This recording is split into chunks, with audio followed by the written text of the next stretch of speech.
আপনি কি ভেবেছেন আপনার নামাজ দিয়ে আপনি জান্নাতে যাবেন? আপনি তাহাজ্জুদ গুজার, সেজদা দিতে দিতে কপালে দাগ ফেলেছেন, এটা আপনারা জান্নাতে নেবে না।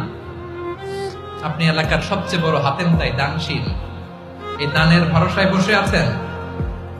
কুশ্চিন কালো আমাদের নামাজ, আমাদের রোজা, আমাদের ইবাদত, এগুলোকে মিজানের পাল্লায় উঠালে কোনো ওজনই হবে না। তবে আমাদের একটা কৌশল জানা আছে, আমরা আল্লাহর রহমতের ভিখারি। আমরা সেদিন আগেই গুনার স্বীকৃতি দিয়ে দেব। আমরা বলবো, আল্লাহ তুমি প্রশ্ন করার আগে তোমার একটা কথা বলি, আমারে কিছু জিজ্ঞেস করো না, আমি সব করেছি। এমন কোন পাপ নাই যে পাপ আমারে দিয়ে হয় নাই। তোমার রহমত দিয়ে তুমি জান্নাতে পাঠাবা, তোমার দয়ায় জান্নাতে যেতে চাই, আমল দিয়ে না। পারবেন বলতে?